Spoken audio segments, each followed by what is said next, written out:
Lalu bila mana Nabi dapat tahu yang Sayyidina Quraisy bersama sahabat lain pun hampir nak dibunuh, ketika itulah Nabi berfikir dia kena cari satu orang sahabat yang kuat, satu orang sahabat yang berani, satu orang sahabat yang ramai takut kepadanya. Tak lain tak bukan dialah Sayyidina Umar ibn Khattab.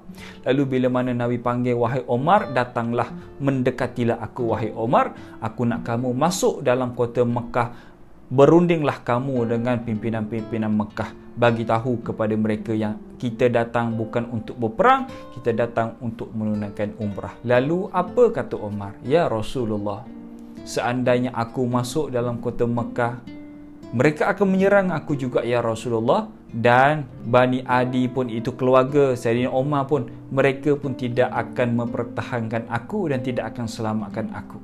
Lalu aku mencadangkan satu orang yang masuk dalam kota Mekah ya Rasulullah, dia disayangi oleh semua orang, disenangi oleh semua orang. Maka aku mencadangkan orang macam ni untuk masuk dalam kota Mekah untuk berunding dengan pimpinan-pimpinan Quraisy. Maka Nabi fikir, Nabi renung, siapa ramai-ramai 1,400 orang sahabat, siapa yang layak untuk masuk untuk berunding. Lalu Nabi memanggil Sayyidina Uthman ibn Affan. Wahai Uthman, pergilah kamu masuk dalam bumi Mekah. Bercakaplah dengan pembesar-pembesar Mekah yang tujuan kita iaitu untuk menunaikan ibadah umrah semata-mata, untuk menziarahi kota Mekah semata-mata, dan bagi tahu mereka kita datang bukan untuk berperang, bukan untuk merampas apa-apa jua. Dan wahai Uthman, ingat kata Nabi, jangan lupa untuk mengajak mereka kepada Islam, tunjukkan kepada mereka Islam ini macam mana.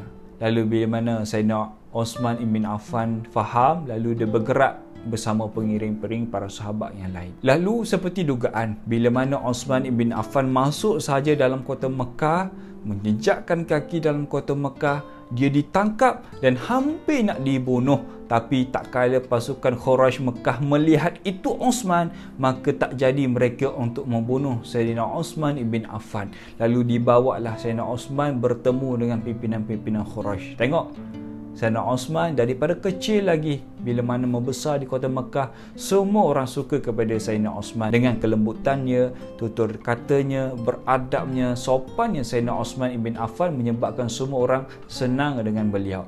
Lalu bila mana sampai bertemu dengan pimpinan-pimpinan Quraisy, lalu pimpinan Quraisy tanya, wahai Uthman, apa yang kamu mau? Kata Sayyidina Uthman, aku datang atas arahan Rasulullah sallallahu alaihi wasallam.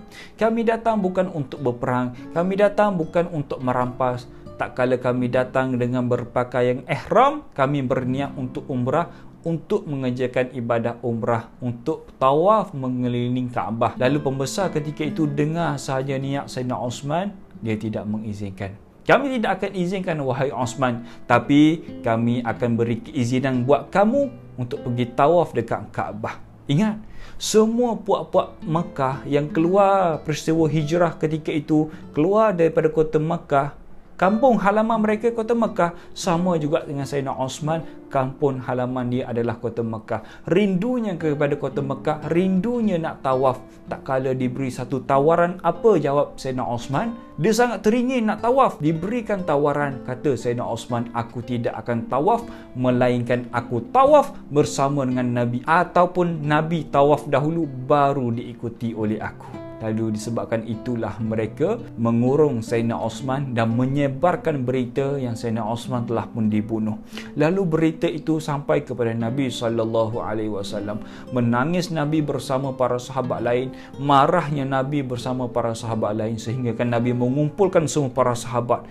Mendekatilah wahai para sahabat dan dengarlah apa yang aku nak sampaikan. Nabi berdiri, semua para sahabat duduk. Berbaiatlah kamu kepada aku untuk kita menuntut bela di atas kematian Sayyidina Uthman ibn Affan. Semua orang berbaiat, semua orang pegang dengan Nabi, pegang tangan Nabi macam ni, berbaiat, taat setia kepada Nabi SAW. Bila mana 1,400 orang para sahabat telah pun berbaiat, taat setia kepada Nabi, lalu pada akhirnya Nabi meletakkan tangan kanannya kepada tangan kiri. Lalu Nabi mengisytiharkan, Nabi mengisyaratkan, hazihi Uthman, inilah Uthman yang berbaiat kepada kita. Lalu semua para sahabat bersemangat, dan bila mana berita yang pasukan Islam telah pun naik marah nak serang pasukan Mekah, Ketika itulah puak-puak Quraisy dia ingat balik apa yang berlaku kepada mereka. Setiap peperangan mereka kalah, yang menyebabkan mereka pun takut dan mereka nak berunding dengan pasukan Nabi SAW. Disebabkan itulah berlakunya perjanjian Hudaibiyah di antara pasukan Islam dan pasukan Mekah. Apa isi kandungan perjanjian Hudaibiyah? Antara pasukan Islam mereka tak puas hati kerana perjanjian itu jelas berat sebelah, tidak sama, sedangkan agama kita adalah agama yang benar ya Rasulullah. Sesungguhnya Allah tidak akan pernah menyesatkan aku wahai Umar. Wahai Ummu Salamah, kenapa sahabat lain tidak mahu ikut arahan aku? Dan kita boleh tengok betapa susahnya Nabi nak mengerjakan ibadah umrah.